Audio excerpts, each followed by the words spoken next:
¿Cómo les fue? ¿Tuvieron el teórico de muñeca? Ustedes seguro que no vinieron. ¿Vinieron? Muy bien. Qué cumplidores. Bueno, ahora vamos a ver biomecánica de la mano. La semana que viene vamos a dar pulgar y prensión, con lo que terminamos con miembro superior y nos toca parcial, ¿eh? Luego retomamos con todo lo que es miembro inferior.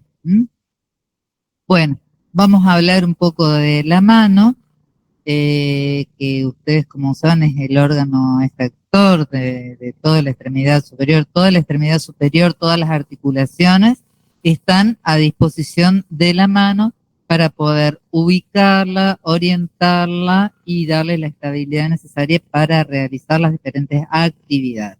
¿Eh?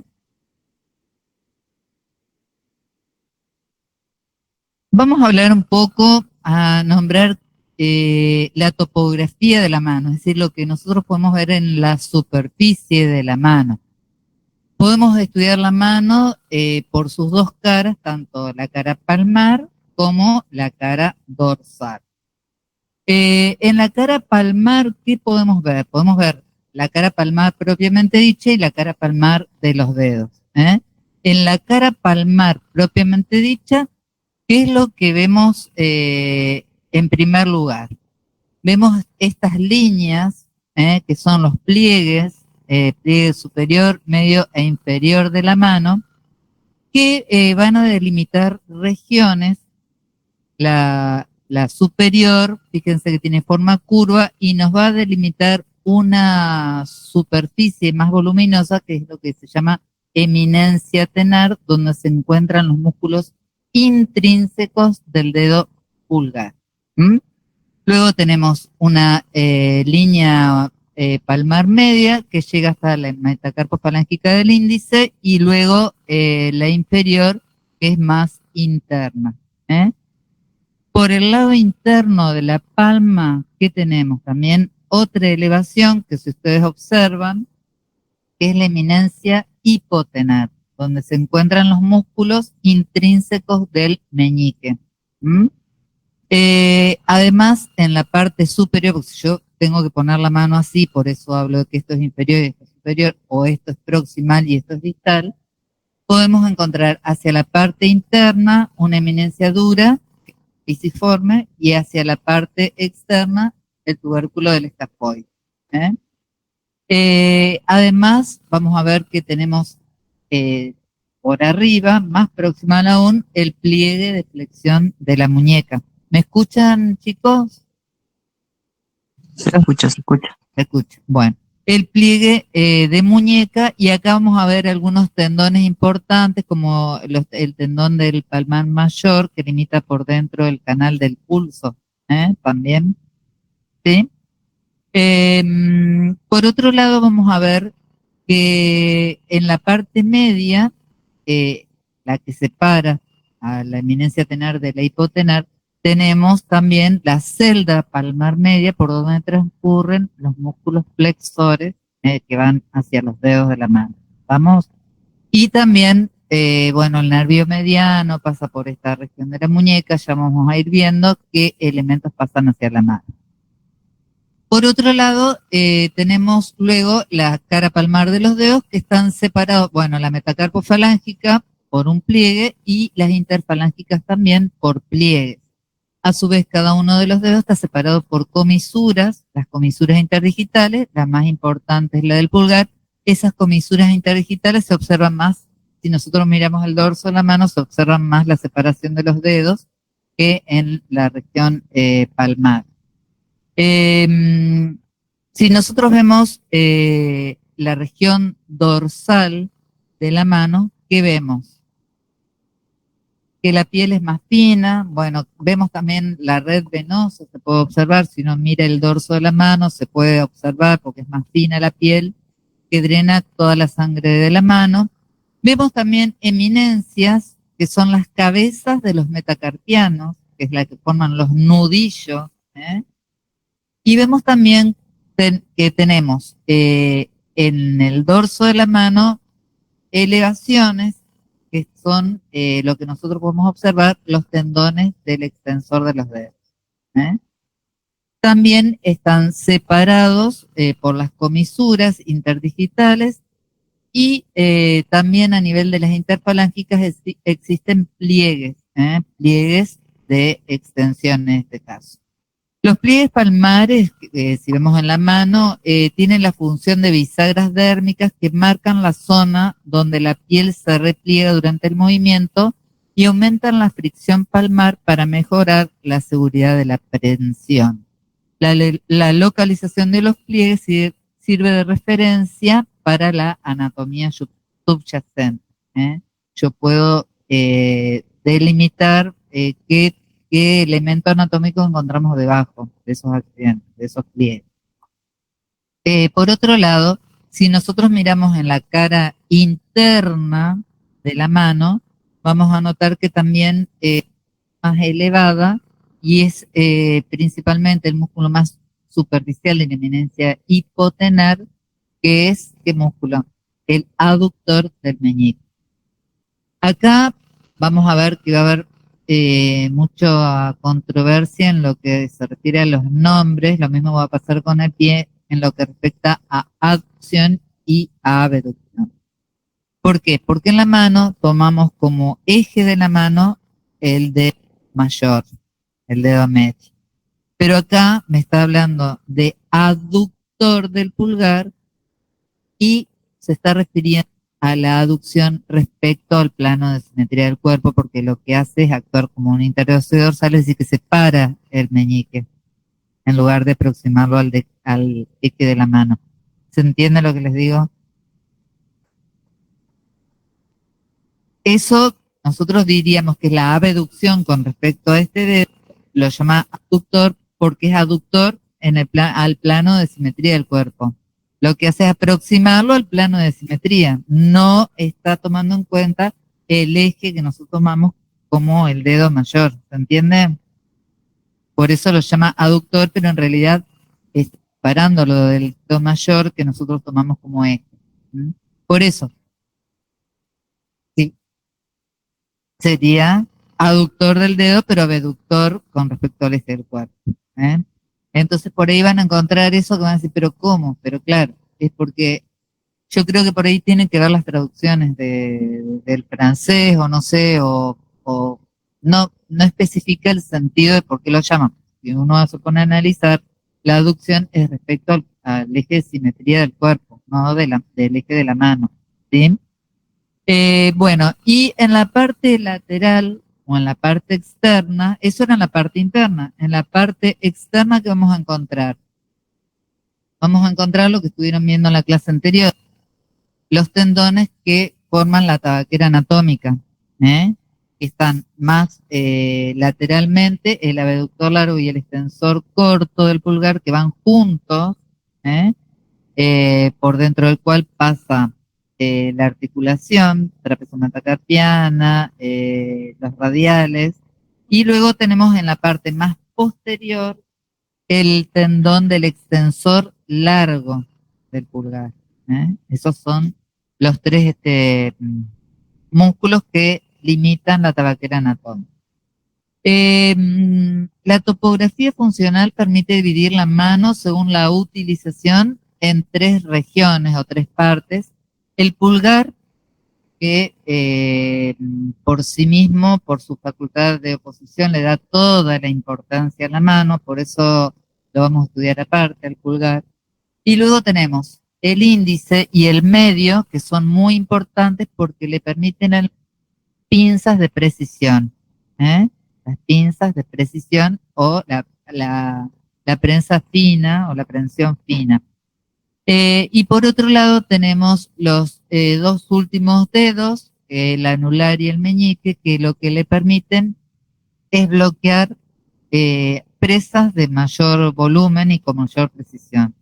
Las bloquea por el lado cubital.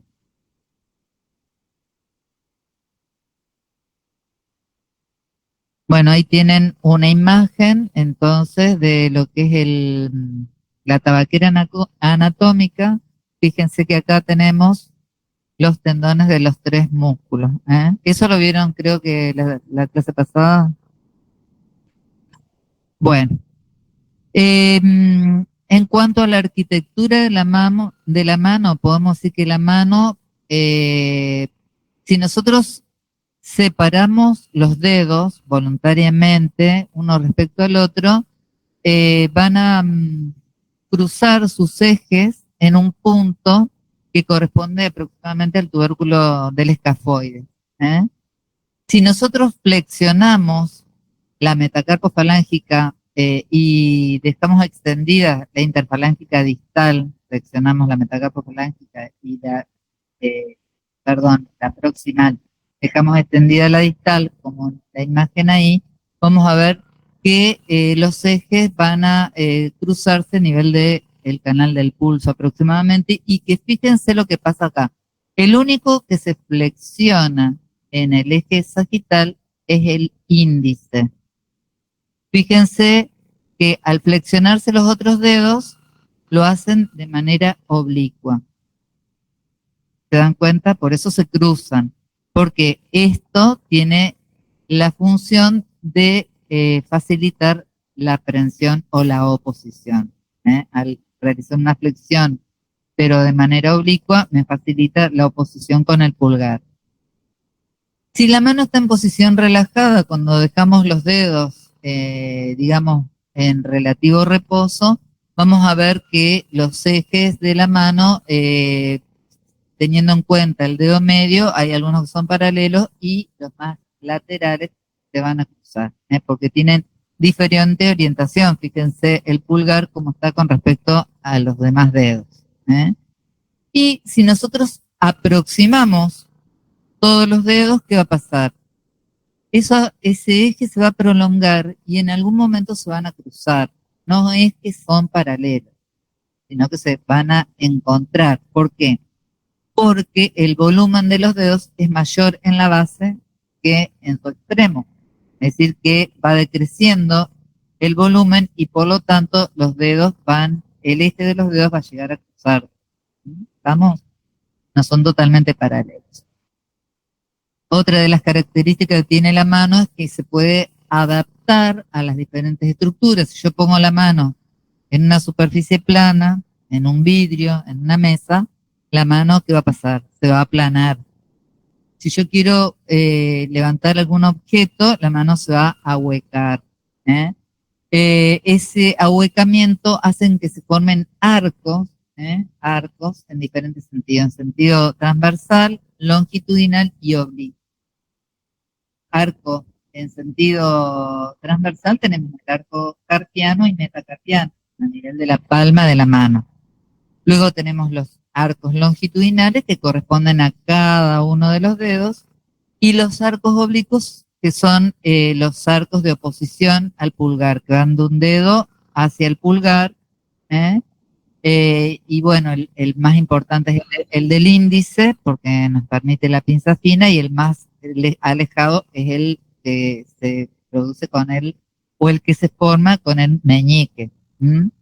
La facultad de prensión de la mano se ve a la arquitectura, que le permite amplia apertura o también el cierre en torno a cualquier objeto. Fíjense que al nosotros a producir el ahuecamiento de la mano, se va a producir como un canal que tiene una dirección cruzada u opuesta a los arcos de oposición. La dirección de ese canal palmar, como les decía, está cruzada en relación a los arcos de oposición, y anatómicamente se localiza entonces por una línea que se extiende desde el talón de la mano, desde la eminencia hipotenar a la cabeza del segundo metacarpiano. Es la dirección o la forma que tiene el objeto que tiene que utilizar, ¿no? O usar para el que se usa la mano. En general se toma de esa manera y ocupa ese canal. Bueno, ahora de la parte externa de la mano, nos vamos a ir metiendo un poquito hacia adentro, y vamos a hablar del macizo carpiano. Recuerden que en la mano tenemos el carpo, los metacarpianos y las falanges. ¿eh? El carpo, algo del carpo estuvieron viendo cuando vieron muñeca, que está formado por 8 huesos. Esos 8 huesos forman 2 filas, ¿eh? La fila superior, la primera fila, que está formada por el ganchoso, por el semilunar, ¿por qué más? Piramidal y pisiforme, ¿eh? Son los 4 huesos que forman, ¿o no? Sí, sí, sí, perdón, el piramidal, el pisiforme y si nos vamos al semilunar y el escafoide. Y en la segunda fila tenemos el ganchoso, el grande, trapezoide y trapecio si vamos de adentro hacia afuera, ¿eh? Primera fila y segunda fila. Ahí tenemos el corte, ven donde tenemos los huesos de la primera fila, escafoides, semilunar, piramidal y pisiforme, ¿eh? Y en la segunda fila, los otros huesos, ¿eh? Primera fila, segunda fila. Y fíjense que todos los movimientos que de los que estuvimos hablando de ahuecamiento, ahondan esa estructura carpiana, y van a estar relacionados a través de lo que se llama el ligamento anular anterior del carpo, que se va a insertar justamente en las eminencias que tenemos entre las 2 filas de los huesos del carpo. En la parte interna tenemos el pisiforme y el gancho del ganchoso, y en la parte lateral el tubérculo del escafoides y la cresta del trapecio. Cubren ahí, y muchos de los músculos que terminan su inserción en la mano dan o fibras se insertan a nivel del ligamento anular. Entonces, al contraerse, la tensionan y facilitan el ahuecamiento, produciendo el acercamiento de esos huesos. Entre esos huesos que forman artrodias, se producen pequeños deslizamientos que favorecen el ahuecamiento de la pata. ¿Se entiende? Esto no es tan complicado, ¿no? ¿No? Hasta ahí bien. Bueno, y desde el punto de vista óseo tenemos 3 columnas: la externa, que es la más importante, que siempre es la del pulgar; una media, que es la del segundo dedo; y una interna, ¿eh? Bueno, y desde el punto de vista funcional vamos a tener otra visión, que es la de Miralles, Marrero, que él considera que los movimientos de la muñeca ocurren alrededor de ejes que cruzan, bueno, como ya ustedes saben, el hueso de la cabeza del hueso grande, y entre ahí y el semilunar es donde están los ejes, o sea, por la parte media de la palma de la mano. Por lo tanto, él tiene en cuenta que esa porción media que nosotros vemos acá en rayado más oscuro, sería la estructura más estable que tiene la mano. A partir de ahí es donde se producen los distintos movimientos. Es lo que él llama pilar fijo de la mano, que está dado por ¿quién? Trapezoide, hueso grande, segundo y tercer metacarpiano. Luego tenemos un pilar semifijo que está ubicado hacia la parte interna. La acción directa de los músculos cubitales anterior y posterior se traducen en una coaptación intercampiana que estabiliza esos elementos óseos. Acuérdense que tenemos el cubital anterior que termina por delante en el pisiforme y por detrás en el quinto metacarpiano. Se estabiliza en esa zona. Pero esa zona puede ser fijable o movible a voluntad según eh, para qué estemos ocupando la mano, ¿eh? Depende de la fuerza que tenga que hacer, si tiene que bloquear una presa o no. Y por último, tenemos la estructura más importante, o el pilar móvil, que está dado por toda esta serie de estructuras que vemos a nivel blancas, donde tenemos que semilunar, escafoide, trapecio y primer metacarpiano, que es donde también se producen la mayor parte de los traumatismos o las enfermedades crónicas también a ese nivel, porque es la zona más móvil precisamente. Bueno, Vamos a ver que la articulación mediocarpiana, ustedes ya la estuvieron viendo dentro de las articulaciones. Ahora vimos que son todas artrodias, pero vemos que acá podemos diferenciar en la parte externa una artrodia y en la parte interna una articulación condilia. Eso ya lo vieron, les quedó claro cuando vieron muñeca, ¿no es cierto? Sí, bueno. Entonces ahí tenemos esas dos articulaciones y luego tenemos las articulaciones carpo-metacarpianas.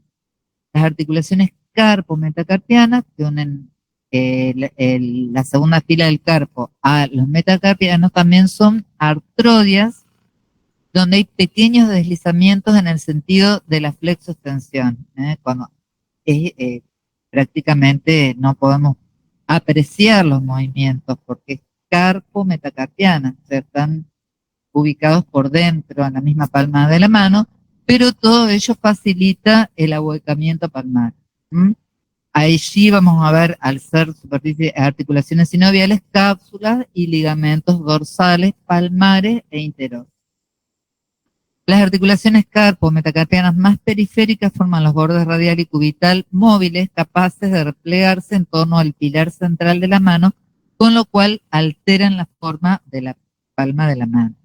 Serían los más móviles. Acordemos que en la parte media es la más fija, la estructura más fija que tiene la mano.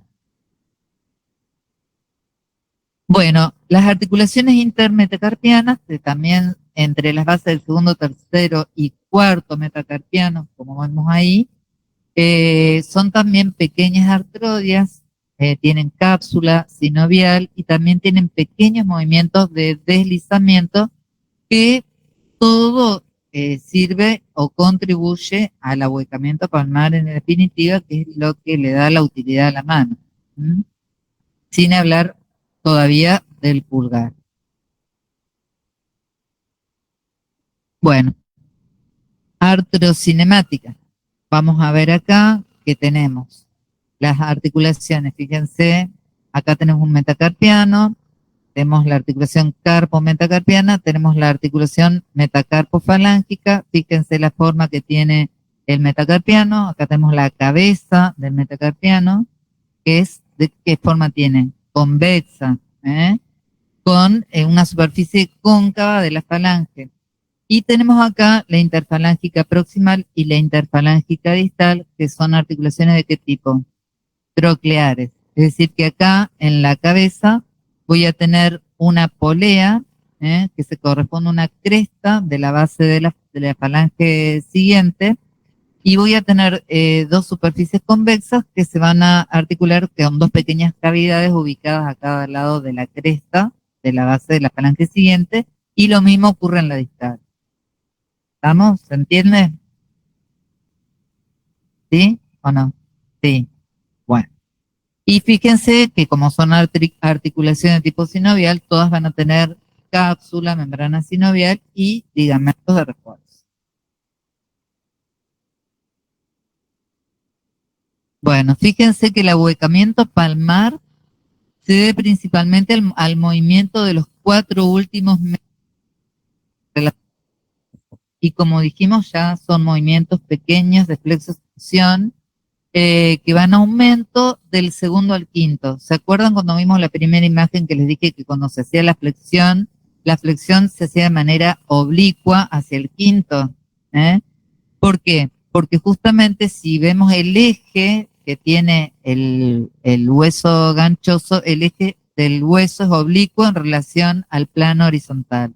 Es decir, que ya cuando se flexiona, se produce también un movimiento hacia adelante, no solo hacia adelante, sino también hacia afuera, al realizar el movimiento en un plano oblicuo. Y si nosotros tenemos en cuenta el plano, en este caso un plano sagital, vamos a ver que el plano donde se desarrolla se traslada más hacia adentro, por lo tanto se produce un movimiento como en forma de cono, que es lo que se produce ahí, la flexión, a eso se le llama rotación cónica, porque no se produce en un plano, digamos, anatómico convencional. sino que se traslada.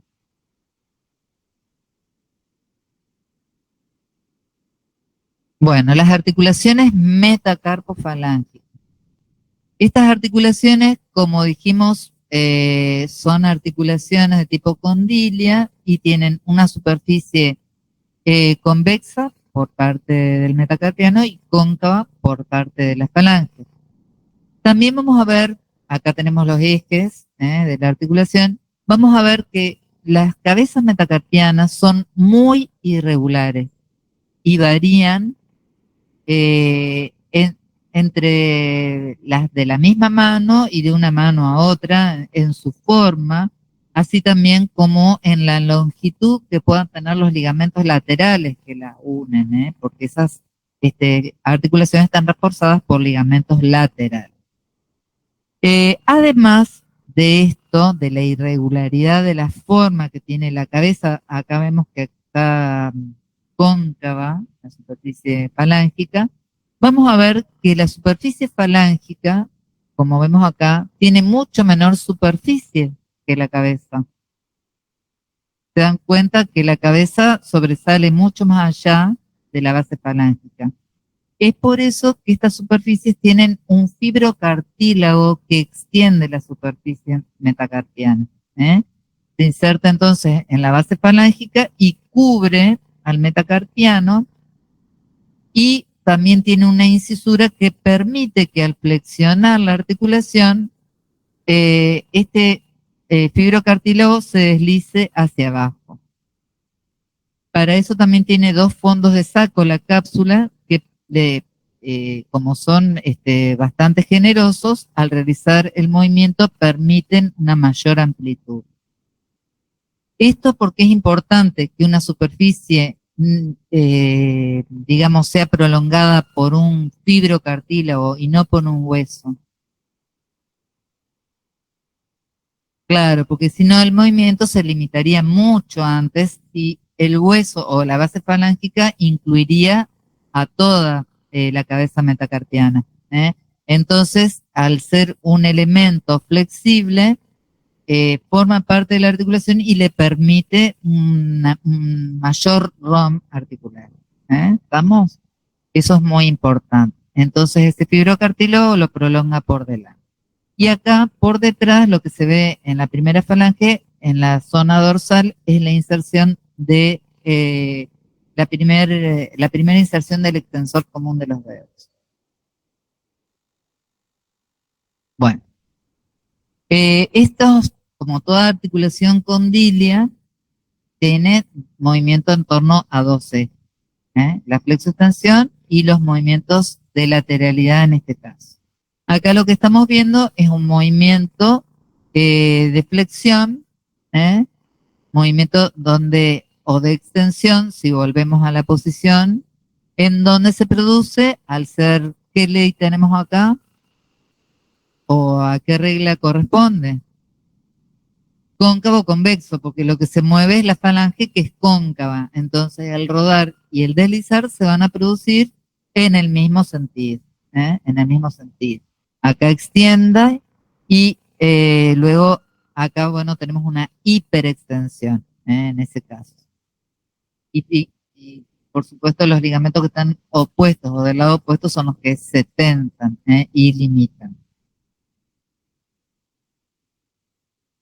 Bueno, ahí tenemos de lo que le hablaba. En la flexión el fibrocartílago sobrepasa la cabeza y se desliza sobre la cara anterior del metacarpiano. Y si el fibrocartílago fuese sustituido por hueso, bueno, se limitaría el movimiento. Y es importante la laxitud suficiente de la cápsula, ya que gracias a esos fondos de sacos anterior y posterior, se produce una mayor libertad de movimiento. Que era lo que estuvimos hablando recién. Bueno, vamos a ver que a cada lado de la articulación se extienden dos tipos de ligamentos. Lo que nombramos primero fueron los ligamentos laterales que van del metacarpiano a la falange, ¿sí?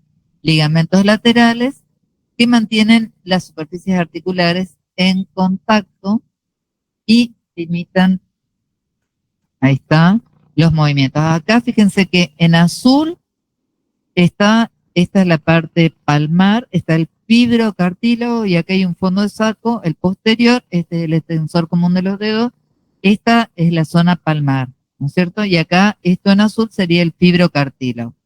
Acá tenemos el ligamento lateral o metacarpo falángico, y luego tenemos dos haces importantes que son el ligamento metacarpo-glenoideo, que controla los movimientos del fibrocartílago-glenoideo y que va desde el metacarpo a el fibrocartílago. Y también tenemos por otro lado otro haz que va de la falange al fibrocartílago, falango-glenoideo. ¿Vamos? Esos son los medios de unión de esta articulación. ¿Se entendió? Uno de un hueso a otro y de cada uno de los huesos al fibrocartílago. Bueno, la inserción proximal del ligamento lateral, vamos a ver que tampoco se sitúa exactamente en el centro la curva articular, sino que está ubicada un poco por detrás. ¿Qué quiere decir esto? Que se van a tensar más en flexión o en extensión. Bueno, ahí ya está, se tensa en flexión, porque está más posterior. Yo cuando lo hago la flexión, se va a tensar. Y cuando hago la extensión, se va a distender. Esto quiere decir que esas articulaciones no deben nunca inmovilizarse. ¿En qué posición? En extensión. ¿Por qué? Porque los ligamentos van a estar distendidos. Si están distendidos y yo inmovilizo, se van a retraer y después va a estar limitado el movimiento de flexión. ¿Estamos? Lo que hablábamos hoy, la simetría de las cabezas metacarpianas y la longitud de los ligamentos, así como su dirección, desempeñan un papel esencial en la flexión oblicua de los dedos. Entonces a eso, a causa de esta asimetría, esta diferente longitud de los ligamentos laterales, es que tenemos la flexión oblicua que avanza o es mayor hacia el quinto dedo. Bueno, dijimos que teníamos en esas articulaciones movimientos de flexo-extensión y movimientos de lateralidad. ¿De acuerdo? Los movimientos de lateralidad, cuando nosotros tenemos en cuenta el eje de la mano, ahí tenemos abducción, ¿no es cierto?, cuando separo, y aducción cuando aproximo. Por eso le digo que los nombres, por ahí tenemos que decir o aclarar siempre si estamos hablando, si el movimiento se hace en torno al eje de la mano, que pasa por el dedo mayor, o al eje de simetría del cuerpo. Fíjense que ahí que tenemos, ¿qué regla se cumple también? Seguimos con la misma. Cóncavo convexo, por lo tanto, rodar y deslizar se hacen en el mismo sentido. ¿Y qué va a pasar? Por supuesto, esto que se va a tensar el ligamento colateral opuesto al movimiento, en los movimientos de lateralidad. Uno se distiende y el otro se tensa. ¿Se entiende? Bueno, vamos a hablar un poquito de que la mano no es algo tan sencillo, por eso nos convoca a una sola clase, porque tenemos acá bastante complejidad en cuanto a lo que, no tanto del aparato flexor como el aparato extensor también. En cuanto al, fíjense, acá tenemos una vista superolateral de la articulación metacarpofalángica. Acá tenemos el tendón del extensor común de los dedos, que pasa por el dorso, por la cabeza de los metacarpianos, y acá la expansión que les mostraba cuando vimos anteriormente, donde toma su primera inserción en la primera falange, que es lo que le va a dar su principal acción, porque es principalmente extensor de la primera falange. Antes de eso, emite unas cintillas laterales que van hacia un ligamento intermetacarpiano que va a fijar ese tendón en el dorso de las cabezas metacarpianas, impidiendo que ese tendón se luxe hacia un lado o hacia el otro. Son entonces las cintillas sagittales. Por otro lado, tenemos esto en el dorso. Si vamos a la zona palmar, ¿qué tenemos? El fibrocartílago, que es este en verde, digamos, y luego tenemos túneles por donde pasan, o poleas por donde pasan estos tendones, que son el flexor superficial de los dedos y el flexor profundo de los dedos. Pasan a través de poleas que tienen esta función, esas poleas que encontramos a nivel de cada dedo, impedir que se forme una cuerda de arco. Cuando se rompen estas poleas, lo que hacen es despegarse o separarse del esqueleto. Entonces, mediante esas poleas, como la función que cumplen son siempre en concavidad de la mano, impiden esas cuerdas de arco o que se alejen del esqueleto esos tendones.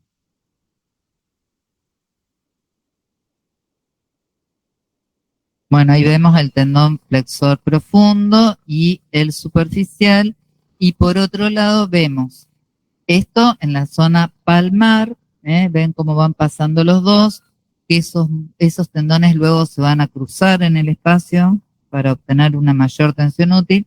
Y en el dorso de la mano vemos el tendón extensor que da una inserción en la primera falange, luego una cintilla o bandeleta media, dos laterales y el tendón conjunto que termina en la última falange. El extensor llega hasta la última falange, emitiendo bandeletas en cada una de las falanges.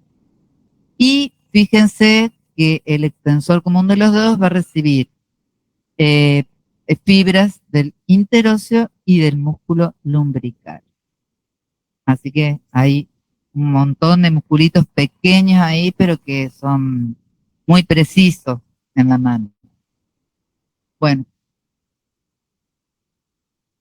este ligamento que vemos acá es un ligamento transverso del carpo que tiene la forma de una cinta que transcurre del segundo al quinto metacarpiano y que se inserta en los bordes adyacentes de los fibrocartílagos glenoideos. Y es importante porque además de reforzar la cápsula, delimita los túneles osteofibrosos por donde pasan músculos, tendones, vasos y nervios. Está entre los metacarpianos y en la parte palmar pasan los limbricales y los interóseos son posteriores a ese ligamento intercarpiano.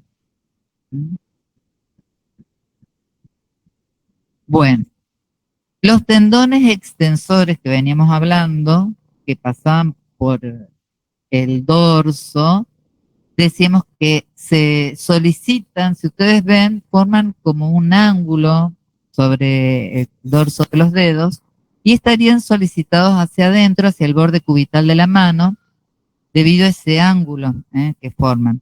Pero justamente esa cintilla sagital que vimos que se desprendía del tendón del extensor, sobre todo la del lado radial, es la que impide que se deslice el tendón hacia los valles o hacia el espacio intermetacarpiano. ¿Se entiende eso? Están dormidos, chicos. ¿Qué tema feo o no?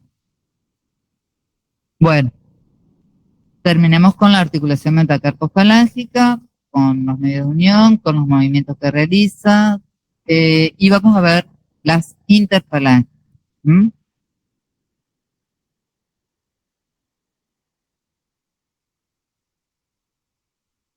Bueno, las interfalángicas son similares en cuanto a, si bien son trocleares, es decir, que permiten movimientos en cuantos ejes en un solo eje, también tienen la característica de que las superficies no son concordantes y acá también hay ligamentos, al igual que en la metacarpofalángica, y hay fibrocartílago que amplía o amplifica la superficie falángica.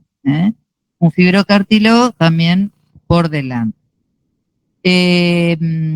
Fíjense, acá tenemos la polea, la cresta, las dos superficies convexas y las cavidades correspondientes de la falange siguiente. ¿Eh? Los ligamentos laterales van a estar tensos en flexión y también en extensión, en este caso, en el caso de la falange. ¿Eh? También se tensan en extensión, porque si ustedes se fijan, la extensión de las interfalángicas es muy limitada, es inexistente en las proximales y leve en las distales. Se tensa también y van a estar distendidos en posición intermedia, por lo tanto, en posición intermedia no debe ser inmovilizada esta articulación. ¿Mm?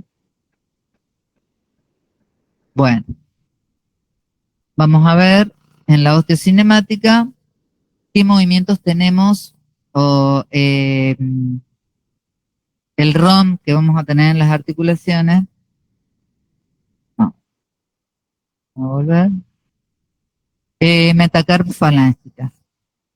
Bueno, acá yo, después que vi el dibujito que ha tomado el Capanchi, veo que dice de 100 a 70, pero en realidad, cuando sigamos a la descripción, dice que tiene un 90 grados de flexión en la metacarpofalángica del índice y aumenta hacia el meñique. ¿Eh? O sea que esto acá me parece que está al revés. ¿Mm? Y bueno, vamos a ver que la flexión es bastante amplia y aumentando. La extensión activa es de 30 a 40 grados de la metacarpofalángica. Y vamos a ver que también la flexión, el movimiento aislado de cada dedo va a estar limitado justamente por el ligamento palmar interdigital, que impide que cada dedo se mueva de manera aislada, excepto el índice y el meñique que tienen extensores que son propios y que por eso podemos ver este movimiento, sí, pero lo de los dedos medios está más limitado. La extensión pasiva puede ser muy amplia, puede llegar a los 90 grados, y recordemos que el movimiento y el ROM, cuando hablamos de los dedos, de estas articulaciones, depende mucho del oficio que tenga el individuo y de la utilización que le dé a esas manos, ¿no? Porque, por ejemplo, un pianista seguramente va a tener mucho más movilidad y mucho más independencia un dedo con el otro que una persona que no trabaja con las manos, en forma así tan fina, digamos. Y el movimiento de lateralidad, el dedo que más movimiento de lateralidad tiene es el dedo índice, que puede llegar a la circunducción con el dedo. Bueno, las articulaciones de tipo condilio normalmente no tienen movimiento de rotación voluntaria, ¿no es cierto? Estas pueden tener una pequeña rotación pasiva por laxitud ligamentosa, pero principalmente no tienen rotación longitudinal activa. Pero debido a la simetría del cóndilo metacarpiano y la desigualdad, de vuelta volvemos con la longitud y desigualdad en la tensión de los ligamentos metacarpofalángicos, se va a producir un movimiento de rotación longitudinal automática que va a estar dada en el sentido de la supinación y es tanto más acentuado cuanto más extremo es el dedo que se oponga al pulgar. ¿Cuál es el objetivo de esto? Justamente la oposición, la oposición entre el pulgar y los demás dedos.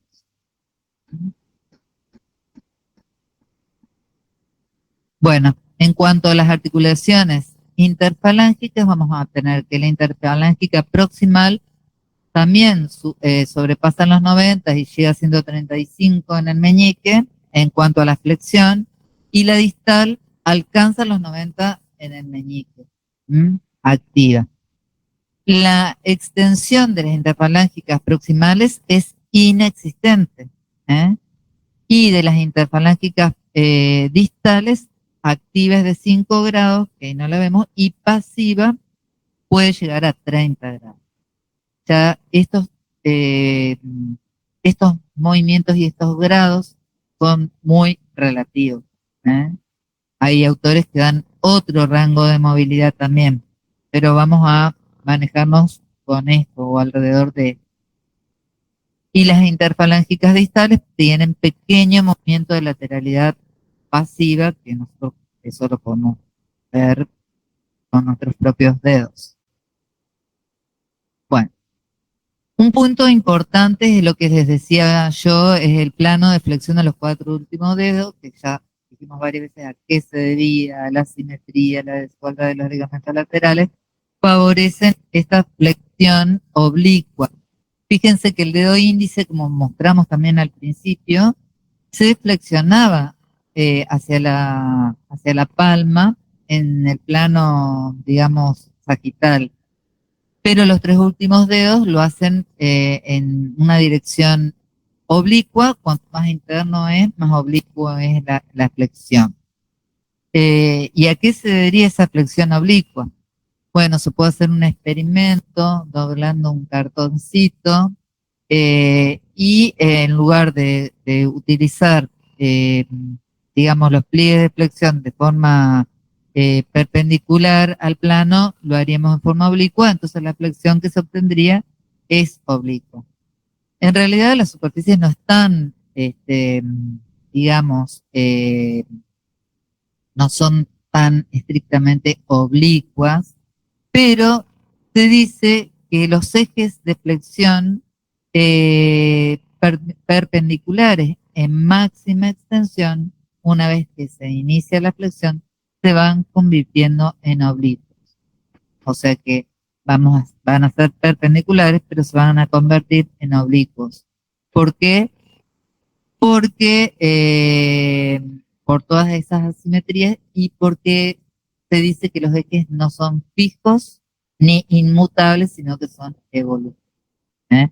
Y esto es lo que hace que nos permita esa flexión oblicua, tanto de las metacarpofalángicas como de las interfalángicas. Bueno, vamos ahora a ver un poquito cómo van esos tendones flexores a lo largo de la mano. Como decíamos, cuando nosotros la mano, si nosotros la vemos a la región palmar, se ahueca, por lo tanto, se forman concavidades y todos esos tendones deben quedar adheridos al esqueleto cuando accionan para no, para que ellos no se separen, ¿no? Para eso tenemos correderas fibrosas que los sujetan. La primer corredera fibrosa que tenemos es el canal carpiano, como les decía, se extiende el ligamento anular anterior o transverso del carpo. También lo van a encontrar con el nombre de retináculo flexor, ¿eh? A ese ligamento, por debajo del cual pasan, fíjense, todos los tendones flexores, el nervio mediano, por un desdoblamiento particular, que es el canal de Bouchon, pasa el nervio cubital y la arteria. Y además Capangi nombra, le digo Capangi porque van a encontrar otros autores donde nombra más cantidad de poleas. Él nombra principalmente 3 poleas fibrosas para cada dedo, 3 poleas fibrosas, que sería lo azul, y entre esas poleas, que son las que sostienen los tendones y que permiten que se deslicen, encontramos también un sistema de fibras, tanto oblicuas como cruzadas, que pasan sobre las articulaciones, que son más finas y pasan sobre las articulaciones metacarpofalángica e interfalángica. Son menos gruesas para adaptarse a los movimientos de flexión de las falanges. ¿Vamos? Bueno, y acá tenemos un corte donde vemos todas las diferentes estructuras, los huesos y todos los tendones. Esta es la parte dorsal y esta es la parte palmar. Eso después les queda para que ustedes se entretengan y vayan recordando cómo es, porque eso ya lo saben todos, ¿no? Bueno, además de esas correderas fibrosas, también tenemos vainas cerosas, que permiten, en general, las vainas de los dedos son como estructuras, podemos simplificarla, que tiene dos láminas, una visceral y otra parietal, que se deslizan una sobre otra, y en el transcurso de esas vainas cerosas se van a mover los tendones de los flexores, y eso va a permitir que se facilite el deslizamiento y van a tener una pequeña cantidad de líquido sinovial, que va a impedir que se traben, sino que se deslicen libremente a través de esos túneles.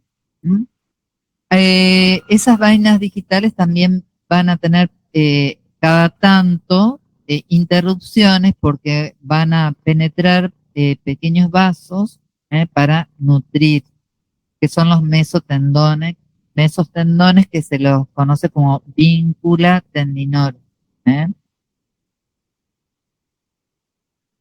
Bueno, fíjense que en la palma de la mano los tendones se deslizan por vainas cerosas carpianas. Tenemos una radiocarpiana que va hacia el dedo gordo o al pulgar, una media y una cúbitocarpiana. Esas vainas cerosas sobrepasan las correderas por arriba y por debajo, para facilitar el deslizamiento de los tendones. Y acá vemos cómo cuando las poleas están intactas, fíjense acá, la articulación metacarpofalángica, se produce la flexión y el tendón queda adherido al esqueleto, y en cambio cuando se rompe, fíjense lo que pasa con el tendón.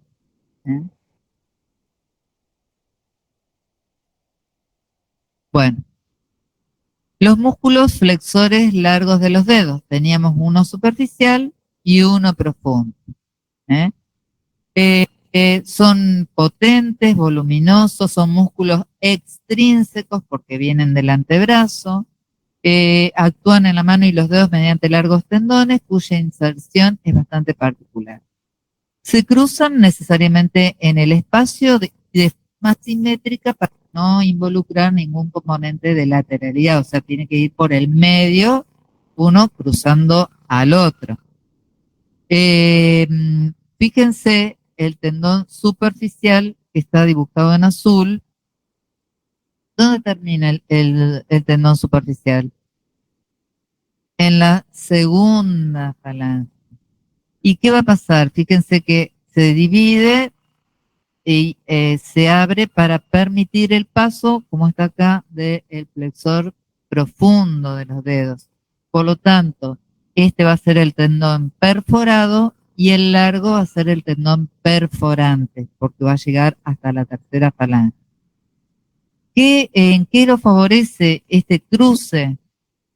En que el tendón del flexor común superficial de los dedos va a tener mayor tensión útil y mayor ángulo de tracción, que se iría directamente adosado al esqueleto. Entonces, al llegar al punto, fíjense, favorece la acción de ese tendón, que permanece más superficial y luego se profundiza al llegar al segundo. Entonces ahí tiene mayor ángulo de tracción.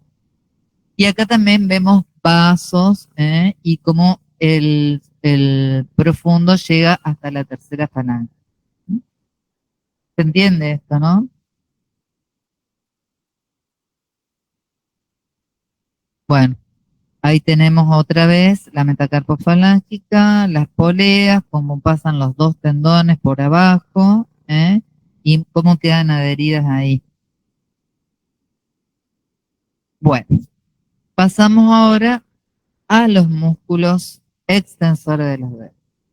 Acá, dentro de los músculos extensores, vemos que la única corredera osteofibrosa es la que encontramos a nivel de la muñeca, que es donde tendríamos una concavidad, donde tienen que estar adheridos también. Entonces esa corredera osteofibrosa se adhiere a los músculos, a los huesos de la muñeca, y también forman túneles y están subdivididos por donde pasan todos los tendones extensores del antebrazo a la mano. Estamos hablando de todos músculos extrínsecos, ¿eh? El cubital posterior, que se llama también extensor cubital del carpo, igual que el cubital anterior se llamaba flexor cubital del carpo. El extensor del meñique, de los dedos, extensor largo del pulgar, radial largo del carpo y músculo extensor radial corto del carpo, que es el primero y segundo radial que conocíamos, y el extensor corto del pulgar y el abductor largo del pulgar. Pasan todos por túneles independientes por debajo de la corredera osteofibrosa de la muñeca. Bueno, los tendones flexores, ¿qué acción tienen estos músculos? El flexor superficial de los dedos, dijimos, llega hasta la segunda falange y no hasta la tercera, por lo tanto, va a flexionar la segunda, ¿no? No va a tener acción sobre la tercera.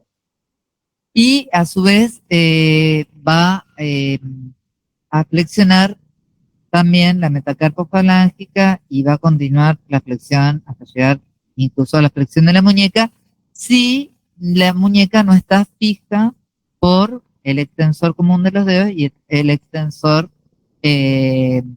digamos, radial de la muñeca. Entonces, si esos músculos no fijan, se puede continuar la acción, colaborando con la flexión de la muñeca.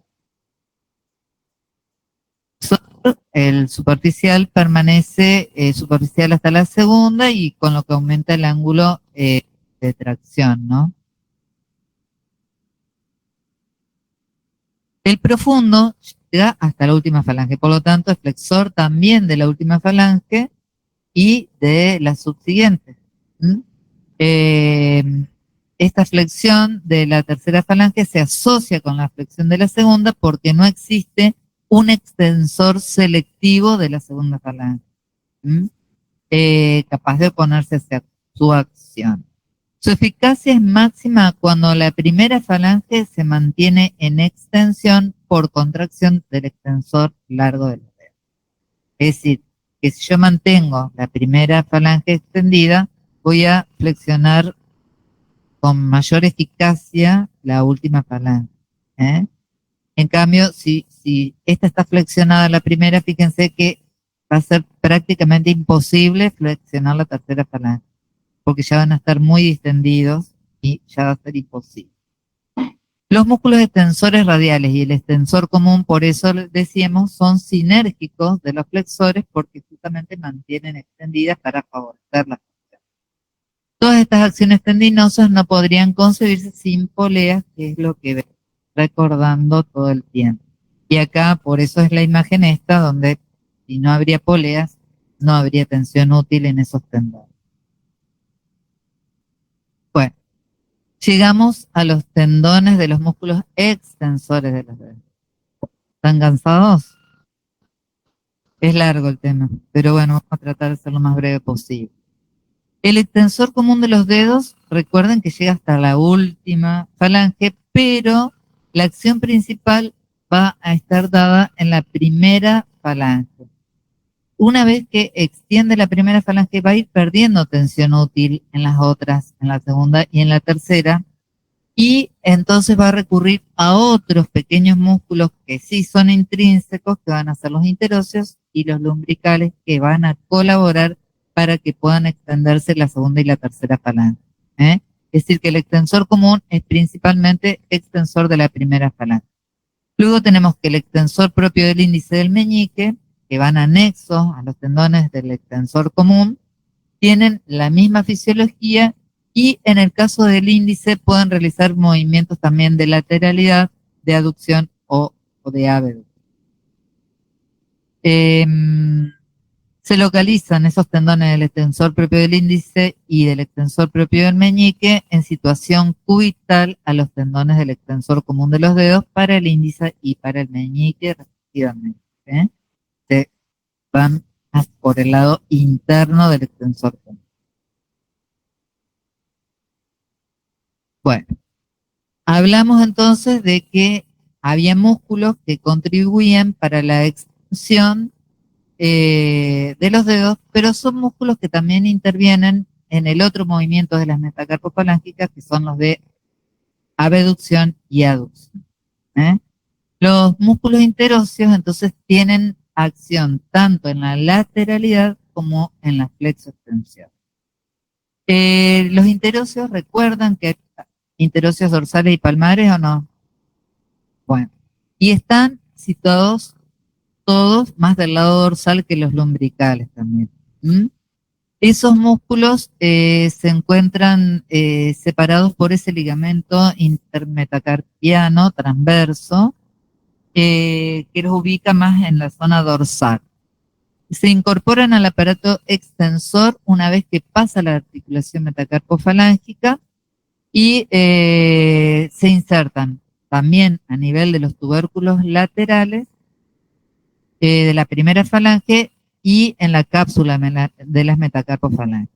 Pero ahora ahí, a través de esa inserción en el tubérculo lateral, es que tiene su acción en la abducción y en la aducción. Fíjense que tenemos los interóseos. Vamos a ver en la siguiente. Los interóseos palmares que no se insertan en los dos metacarpianos, sino en el que está más alejado del eje de la mano, la inserción en, digamos, en el tubérculo de la falange, este es el eje de la mano, y entonces al contraerse lo que producen es aducción de los dedos.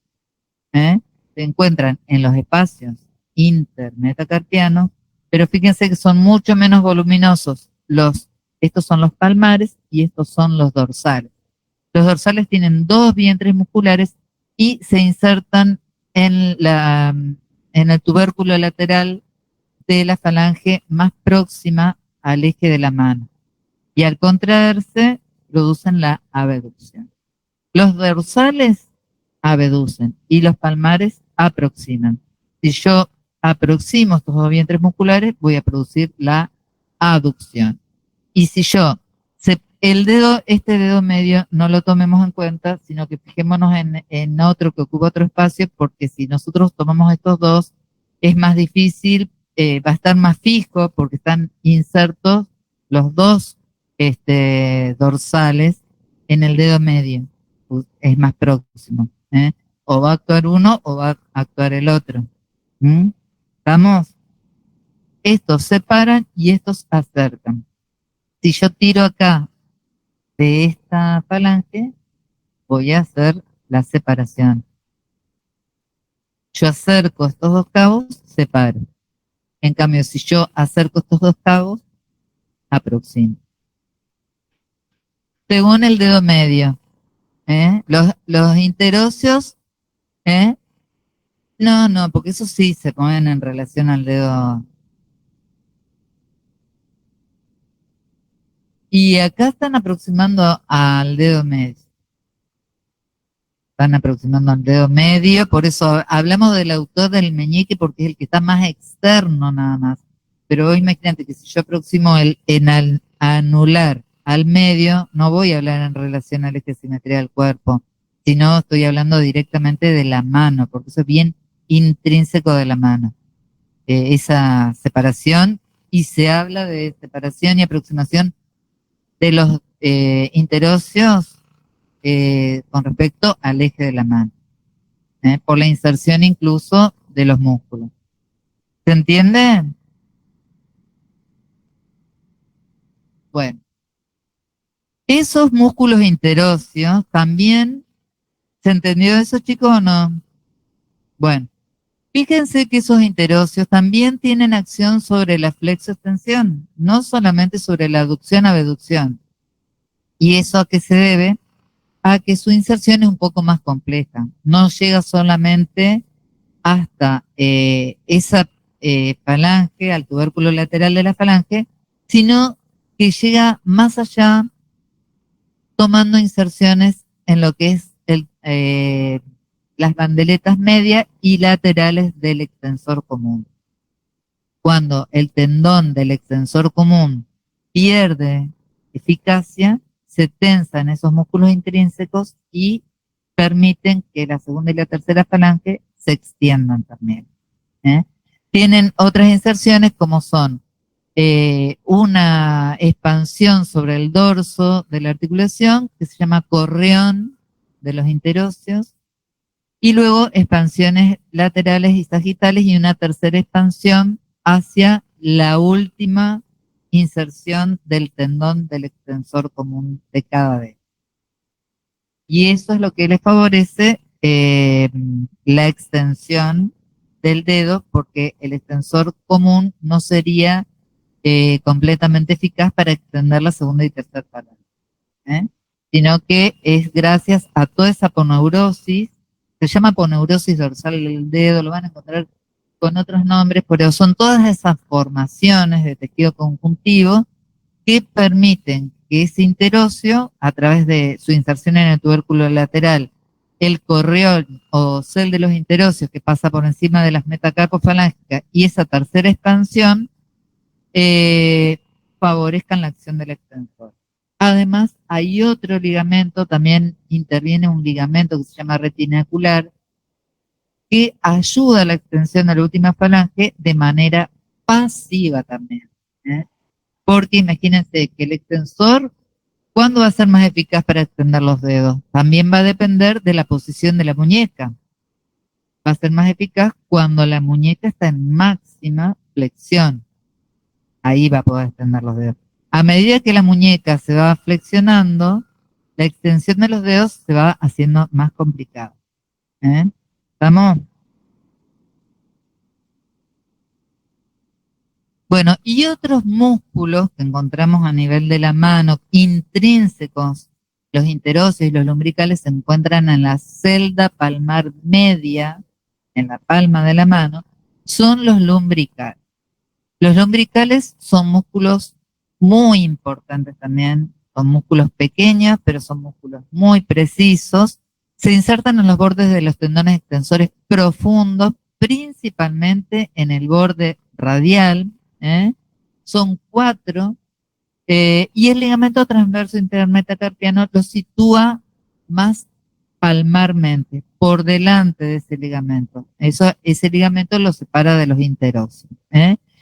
Y además se van a unir a los interóseos más allá del correón, que era la unión, que una expansión que tenía un interóseo de un lado con el otro, más allá, y van a llegar con el interóseo hasta la tercera falange del dedo,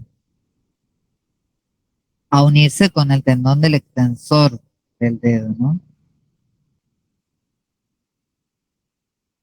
Bueno, fíjense, acá tenemos una imagen.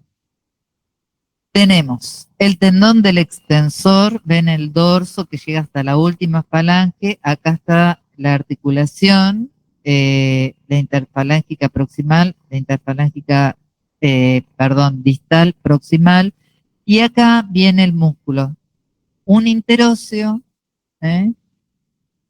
y acá tenemos esta cintilla sagital, ¿se acuerdan? Que se unía al ligamento intermetacarpiano, y este va a separar al interóseo y al lumbrical, que va por el otro lado. Acá tenemos el correón o dosel, se lo llama, del interóseo, pero el lumbrical sigue más allá, terminando con la otra, la tercera expansión del interóseo, para terminar en las cintillas laterales y en la cintilla media del tendón extensor. Es complicadito. Bueno, entonces, en definitiva, la extensión de los dedos, ¿a qué se debe? A la contracción combinada o a la acción conjunta del extensor común, de los interóseos y de los lumbricales, y en cierta medida flexor común superficial. ¿Por qué? Porque hace de estabilizador de las articulaciones. Intervienen siempre en nexos de sinergia-antagonismo variables según la posición de la metacarpofalángica y de la muñeca. Y a esto, lo que les decía, se va a añadir la acción de ese ligamento retinacular, que ahora vamos a verlo, y que coordina la extensión de las últimas falanges. Entonces, el extensor común extiende principalmente la primera falange y va a actuar sobre la segunda y la tercera si los flexores no están distendidos por la acción, por la flexión de la muñeca o la flexión de las metacarpofalanges. Los interóseos son flexores de la primera y extensores de la segunda y tercera, dependiendo del grado de la posición de la muñeca y de las metacarpofalanges. Ahora bien, los lumbricales, no importa la posición de la muñeca, no importa la posición de las metacarpofalanges, ellos siempre van a flexionar la metacarpofalángica y extender las interfalanges. O sea, hacen este movimiento de techito que es tan importante para manipular cualquier objeto, intervienen los lumbricales. Por eso son muy importantes. Se los considera músculos starter o iniciadores de la flexión de la metacarpofalange y ahí contribuyen en la extensión, ¿sí? Bueno, fíjense cómo interactúan. Ahí van a tener en la imagen cómo va esta es la posición de partida en los puntitos y cómo se va extendiendo y cómo van actuando. Acá tenemos el tendón del extensor común. Este músculo está estabilizando porque si no estabilizaría la metacarpofalángica se hiperextendería. Y acá tenemos el aparato dorsal formado por el interóseo y el lumbrical que su acción se desarrolla a nivel de las últimas falanges, al tensarse ahí. Ahí tenemos otra imagen, donde hay un balanceo entre la acción del extensor, interóseos y lumbricales. Y vamos a ver otro elemento que les decía yo, que es el ligamento retinacular. Este ayuda a la extensión pasiva de la última falange cuando está muy distendido el extensor. Está localizado en el extremo distal del mecanismo extensor y constituido por fibras que emanan. Fíjense que va de la cara palmar de la falange hasta cruza hacia dorsal, la interfalángica proximal y terminan en las cintillas laterales del extensor común. Y este ligamento, fíjense, en forma se tensa y entonces extiende la última falange cuando está muy distendido. Bueno, y podemos ver que, bueno, que con la combinación de diferentes músculos, intervienen diferentes músculos en diferentes medidas, tanto el extensor común como el lumbrical interóseo, y los flexores, vamos a obtener un balanceo cinético. Y eso es solamente que ahora en el práctico analizar algunas de las funciones, van a hacer algún gesto que les permita analizar estas funciones. Y por último, los músculos de la eminencia hipotenar, que principalmente vamos a nombrar a tres, que son el flexor corto del meñique o del quinto dedo y el aductor del meñique del que veníamos hablando, que ambos hacen flexión y llevan hacia afuera en el sentido de la oposición. Ese es perdón, es el oponente que lleva hacia afuera. Es realmente oponente, es el oponente. Los otros no, porque hacen flexión y llevan hacia, digamos, en el sentido del eje del cuerpo. O sea, actúan como un interóseo dorsal, el aductor y el flexor. Eh, ¿Se entiende esto? El único que es más oponente es el que tiene nombre de oponente, que flexiona el quinto y lo desplaza hacia adelante y hacia afuera en el sentido de la supinación y merece la denominación de oponente porque va directamente a oponerse hacia el pulgar. Los demás hacen. Los otros músculos los llevan más bien a separar el dedo, flexionan, pero los separan. ¿Para qué sirve ese movimiento? Para, por ejemplo, tomar una presa de gran volumen, que nos permite separar los dedos, pero también cerrarlos. ¿Estamos? Esa es la diferencia. Bueno, ¿se cansaron? ¿Eh? Ah, Esta es la más linda, ¿no? Cuando termina. Bueno, chicos, no sé si tienen dudas o es un tema para leer y masticar porque no es tan simple. Uno dice mano, pero bueno, es lo que hay. Así que la próxima vez, la clase que viene, sí, ¿cómo? Eh, si quieren pasar una hoja, pasen. Eh, Según lo que tengo entendido, no son obligatorios, preguntan en Bedelía, pero bueno, se deben dar y tienen que estar, así que, bueno, muy bien chicos, gracias por estar, hasta la próxima.